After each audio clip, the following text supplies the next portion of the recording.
Hello बच्चों, कैसे हो आप सभी लोग। तो हम क्या कर रहे थे, फैराडेज लॉ कर रहे थे। तो फैराडेज फर्स्ट लॉ हो गया था, फैराडेज फर्स्ट लॉ पे न्यूमेरिकल भी हो गया था, ठीक है ना। अब हम करेंगे आज फैराडेज सेकेंड लॉ। क्या करेंगे, Faraday's second law of electrolysis, Faraday's second law of electrolysis, Faraday's second law of electrolysis, ठीक है ना।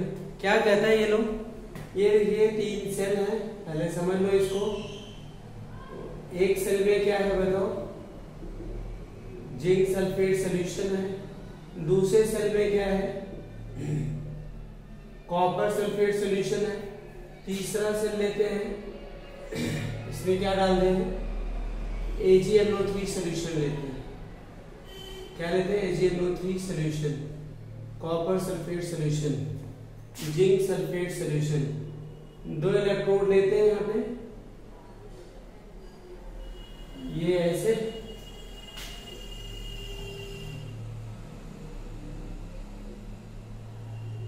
दूसरा ये रहा। इसको क्या कर दो, एक सेल से जोड़ दो। अब ये सारे सेल किस में है बताइए, सीरीज में। आपने फिजिक्स में पढ़ा होगा सीरीज में जब होते हैं इसका मतलब उसमें करंट क्या होती है बच्चों, सेम क्वांटिटी में पास होती है। इसका मतलब तीनों सेल में same quantity of electricity pass होगी। तो इस पर कौन सा मेटल डिपॉजिट होगा, इस पर आपका जिंक मेटल डिपॉजिट होगा। इस पर कौन सा मेटल डिपॉजिट होगा, कॉपर मेटल डिपॉजिट होगा। इस पर कौन सा मेटल डिपॉजिट होगा बताओ, सिल्वर मेटल डिपॉजिट होगा। कौन सा मेटल डिपॉजिट होगा सिल्वर मेटल डिपॉजिट होगा। जिंक है, कॉपर है, और एक क्या है, सिल्वर है। इस तरीके से ये आपका सेल है, पॉजिटिव इलेक्ट्रोड है, ये क्या है आपका नेगेटिव इलेक्ट्रोड है, ठीक है ना। अब जब same quantity of electricity pass करेंगे तो ये इस पर जिंक जमा हो रहा है, इस पे कॉपर जमा हो रहा है, इस पे क्या डिपॉजिट हो रहा है, सिल्वर डिपॉजिट हो रहा है।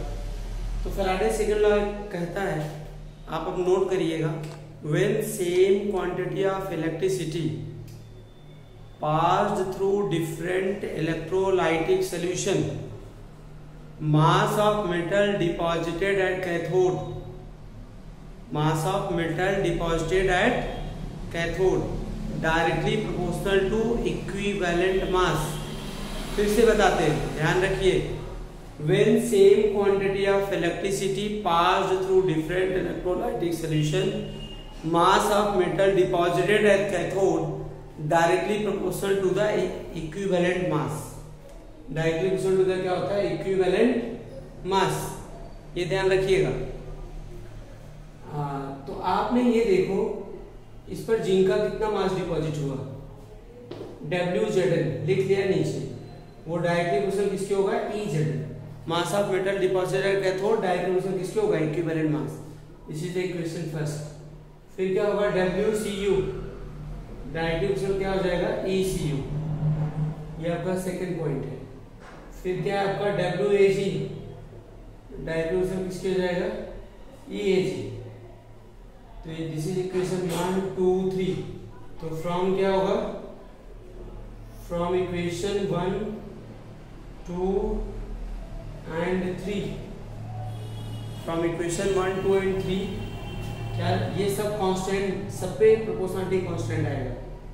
प्रोपोर्शनल हटेगा तो सब पे प्रोपोर्शनलिटी कांस्टेंट आएगा और वो सेम होगा। तो इसलिए यहाँ पे WZN अपन क्या होगा, EZN ना, इज इक्वल टू क्या होगा, WCU अपन ECU, क्योंकि ये सब कांस्टेंट है ना, अपन ECU। फिर आपका WAG अपन क्या होगा, EAG, ठीक है ना, इज इक्वल टू क्या होगा, constant,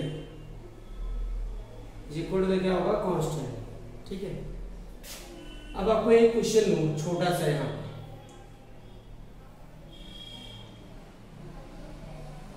when 1.5 ampere of electricity passed through,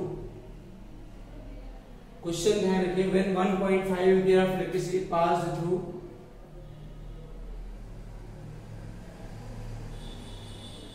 copper sulfate solution, ZnSO4 solution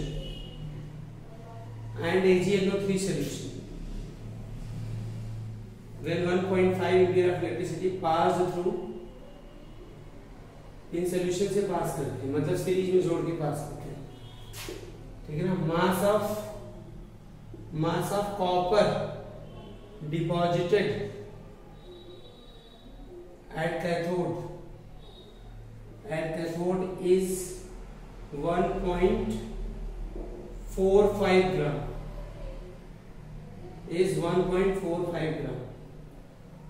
Calculate the mass of zinc and Ag deposited at cathode. Calculate the mass of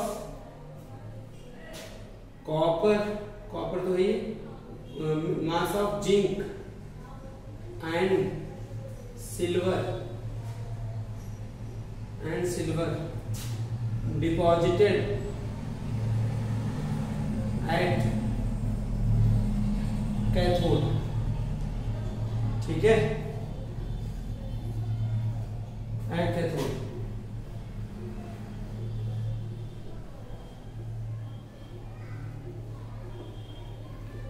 ये मास आप क्या करें, कैलकुलेट करें, ठीक। आपको क्या दिया हुआ है, करंट दिया हुआ बेटा 1.5 एम्पीयर, और क्या दिया, कितना मास कॉपर का डिपॉजिट हो रहा है, WCU दिया है, कितना बोलिए, 1.45 ग्राम। एक काम करो, इसका एटॉमिक मास ऑफ कॉपर निकाल लेते हैं। Atomic mass of copper Cu कितना है बेटा, 63.5, कितना है, 63.5, ठीक है ना, पर मोल, ये मोलर मास होता है। वैसे ही एटॉमिक मास अगर लिखा जाए तो U होगा, मोलर मास होता है ग्राम पर मोल। तो इक्विवेलेंट मास निकालना तो कैसे निकालेंगे, कॉपर का, बताओ, atomic mass of copper upon n factor, copper का वैलेंसी कितना होता है 2, उसका n फैक्टर हो गया, तो ये आपका ECU आ गया। ये दिया हुआ, आपको क्या निकालना है, देखो WZN इज इक्वल टू क्या होता है बेटा, EZN is equal to WCU upon ECU। आपको कहा जा रहा है मास ऑफ कॉपर फाइंड करिए, क्या फाइंड करिए, मास ऑफ कॉपर फाइंड करिए। मास ऑफ कॉपर अगर आपको फाइंड करना है तो sorry, mass of zinc find करिए। कॉपर का दिया, इसका इक्विवेलेंट मास दिया, अच्छा जिंक का भी एटॉमिक मास देते थे, एटॉमिक मास ऑफ जिंक ये आपको क्वेश्चन में दिया रहेगा। एटॉमिक मास ऑफ Zn क्या होगा, 65U, और atomic mass of silver, atomic mass of silver Ag वो कितना होता, 108U। तो अगर हमें जिंक का इक्विवेलेंट मास निकालना तो क्या करेंगे बताइए, EZn इक्वल टू क्या होगा, 65/2, क्योंकि जिंक सल्फेट में जिंक की भी जो n फैक्टर होगा वो क्या होगा, 2 होगा, जिंक का भी n फैक्टर क्या होगा, 2 होगा, ठीक है ना।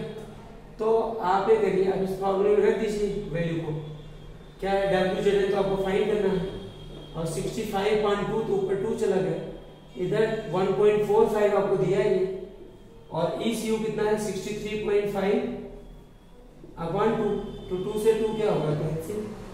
अब यहाँ पे क्या होगा, WZn is equal to 1.45 into 65/63 point क्या हो जाएगा 5, तो डेसिमल हटाया तो यहाँ पे 0 आ गया, इसको सॉल्व कर लो आप, तो 650 हो गया, ये नीचे जो है डेसिमल हटाया ये वाला, यहाँ 0 हो गया, 635 हो गया, तो 635 बन जा क्या होगा 635, ये हो गया आपका 50, डेसिमल लगाए क्या होगा 0, फिर जाएगा 0, तो लगभग 2 सा जाएगा ना, तो ये आपका आ गया 1.45 इंटू 1.02, ठीक है ना, ग्राम।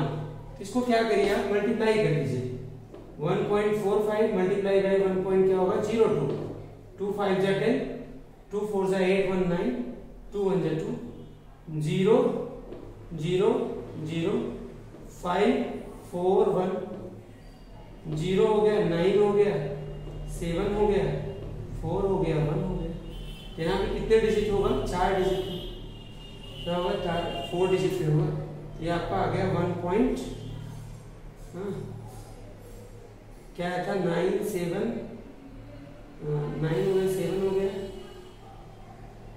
7 हो गया इधर 4 हो गया ठीक है ना 1.47 ग्राम हो गया ठीक है ना। इतना ग्राम आपका क्या होगा लगभग जिंक डिपॉजिट होगा। अगर बात करें तो कॉपर कितना डिपॉजिट होगा क्या कॉपर कितना डिपॉजिट होगा तो इसके लिए क्या करेंगे बताइए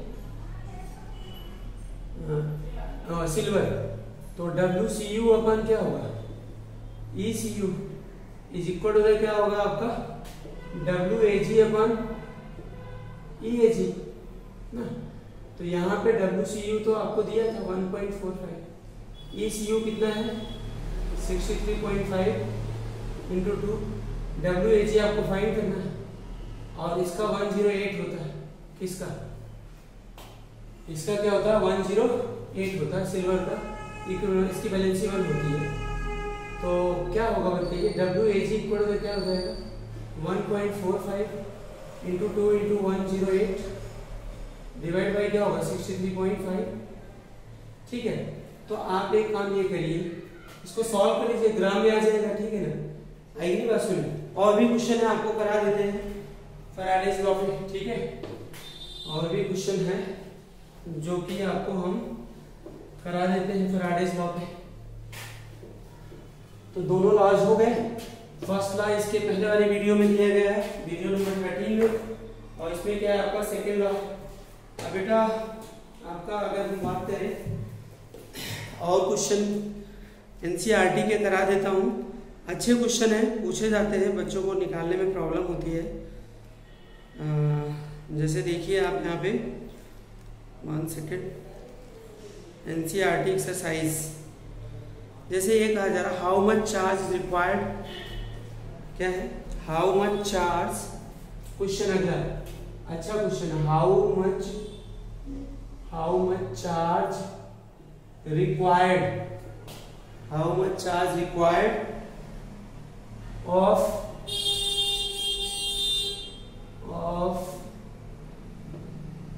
how much charge required for the reduction for the following reduction क्या है पहला क्वेश्चन अगर हम करें 1 मोल क्या है 1 मोल MnO4 माइनस 2 क्या होगा 1 मोल MnO4 माइनस 2 क्या हो जाएगा 2 Mn2 पॉजिटिव 2 क्या हो जाएगा Mn2 पॉजिटिव ठीक। और दूसरा है आपका question 1 mole of Al3 positive to Al। चलिए ये क्वेश्चन करते हैं फिर दूसरा आपको कराते हैं दूसरे मेथड का ठीक है ना। अब पहले आप एक काम करिए MnO4 का रिडक्शन हो रहा है किसमें Mn2 पॉजिटिव में MnO4 माइनस। जरा आप देखिए इसमें चेंज इन ऑक्सीडेशन स्टेट कितना है। तो इसमें ऑक्सीडेशन स्टेट क्या है इसका +7 है और इसका क्या होगा +2।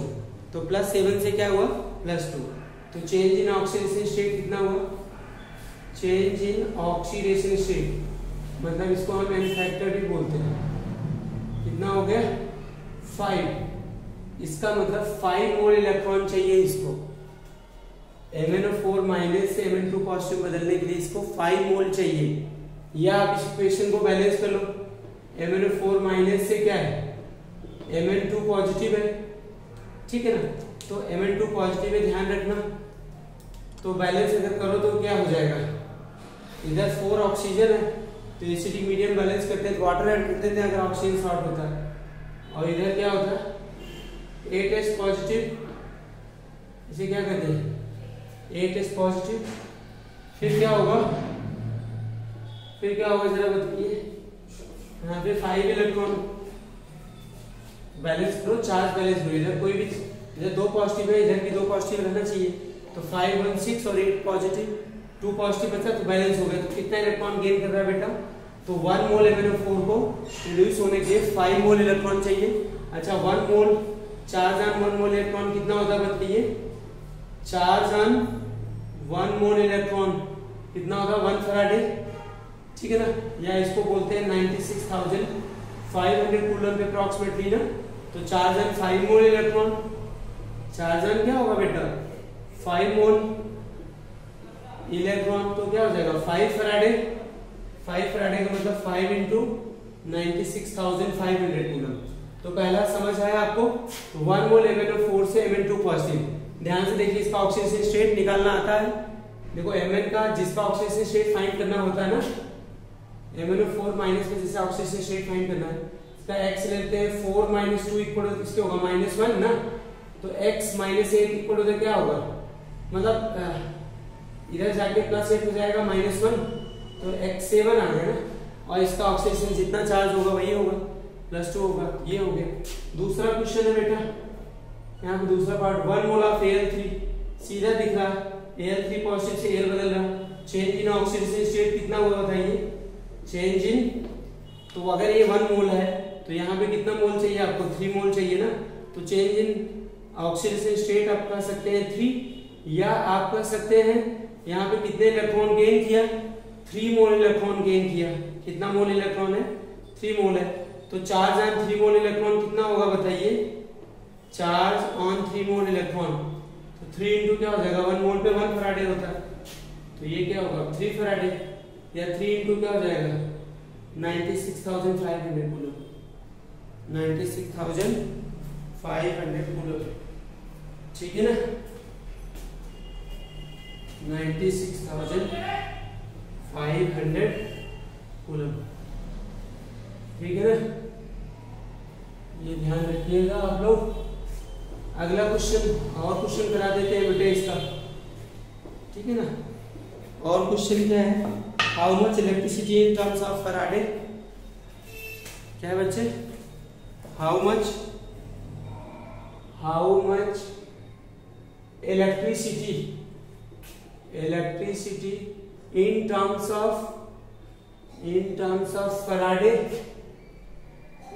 of Faraday is required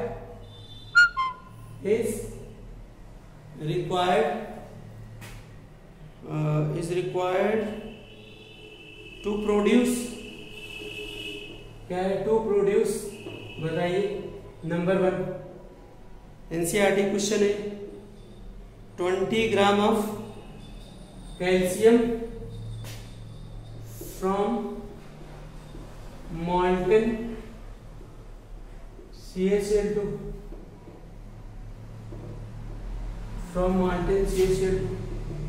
second है 40 gram of aluminium, 40 gram of air from molten Al2O3, from molten Al2O3, ठीक, फ्रॉम क्या होगा molten Al2O3। कैसे करेंगे सोल्यूशन इसका बताइए। देखिए CaCl2 जब डिसोसिएट होगा बेटा तो क्या देगा, Ca2 positive plus 2Cl negative ना, मॉल्टिंग फॉर्म में 3 होगा, डिसोसिएट हो जाएगा। अब Ca2 पॉजिटिव प्लस क्या होगा, 2 इलेक्ट्रॉन गेन करेगा तो क्या होगा Ca सॉलिड। तो इसका मतलब देखिए 1 मोल कैल्शियम है, 2 मोल इलेक्ट्रॉन, तो कितना देता 1 मोल कैल्शियम। 1 मोल कैल्शियम इक्वल होता है इसके मोलर मास 40 ग्राम पर मोल। 1 मोल कैल्शियम किसके इक्वल होगा, 40 ग्राम के होगा, इसके मोलर मास के इक्वल होगा, ठीक है ना। तो ये बताइए 2 मोल कितने इक्वल है, 1 मोल इलेक्ट्रॉन पर चार्ज कितना होता है 1 फैराडे, तो 2 मोल इलेक्ट्रॉन पे कितना होगा 2 फैराडे। कहने का मतलब अगर आप 2 फैराडे इलेक्ट्रिसिटी molten CaCl2 से पास करते हो तो 40 ग्राम डिपॉजिट होगा। तो 20 ग्राम डिपॉजिट करने के लिए क्या हो जाएगा, इसका हाफ हो जाएगा। 40 ग्राम calcium deposited, 40 gram calcium deposited from कितने, फ्रॉम 2 फैराडे इलेक्ट्रिसिटी ना। तो 20 ग्राम कितने से डिपॉजिट होगा? कैल्शियम डिपॉजिटेड फ्रॉम, बताइए 20 इंटू 2 फैराडे ग्राम अपान क्या हो जाएगा 40 ग्राम। ग्राम से ग्राम कैसे, ये 2 हो गया, 2 से 2, तो ये कितना आ गया 1 फैराडे। ध्यान से देख लो, ठीक है ना, क्या हो जाएगा 1 फैराडे। अच्छा दूसरा वाला पार्ट इसका करें, अगर हम इसको नोट डाउन कर लो, देख लो, नहीं समझ में आया देखो 1 मोल कैल्शियम है तो 2 मोल इलेक्ट्रॉन होगा, तो 1 मोल कैल्शियम होगा। 1 मोल कैल्शियम किसके इक्वल होगा 40 ग्राम के। 2 मोल इलेक्ट्रॉन किसके इक्वल होगा 2 फैराडे के। रफ करें। अच्छा दूसरा वाला पार्ट देख लो, इसका क्या है 40 gram of aluminium from molten L2O3। L2O3 को पहले डिसोसिएट करिए, 2Al3 पॉजिटिव प्लस क्या होगा 3/2O2, सॉरी 3O2 माइनस, ठीक है ये देगा। तो आप ये बताइए 2Al3 पॉजिटिव से Al सॉलिड बदलना आपको, तो क्या हो जाएगा 2Al सॉलिड। अच्छा इस इक्वेशन को बैलेंस करो, इधर चार्ज क्या है 0, इधर कितने हैं 6, तो ये क्या हो जाएगा 6 इलेक्ट्रॉन। तो ये कितना फैराडे हो जाएगा 6 फैराडे। कितना फैराडे हो जाएगा 6 मोल इलेक्ट्रॉन ना। देखो 2 मोल इलेक्ट्रॉन, 2 मोल एल्यूमिनियम आयन, तो को रिड्यूस होने के लिए कंप्लीटली कितना चाहिए 6 मोल इलेक्ट्रॉन चाहिए। तो 2 मोल आपका Al सॉलिड देगा। 1 मोल Al सॉलिड का मास क्या होता है 27, तो 2 मोल का कितना हो जाएगा 54 ग्राम। क्या हो जाएगा 2 मोल Al का मतलब क्या हो जाएगा 54 ग्राम। ठीक है, क्लियर हुआ नहीं?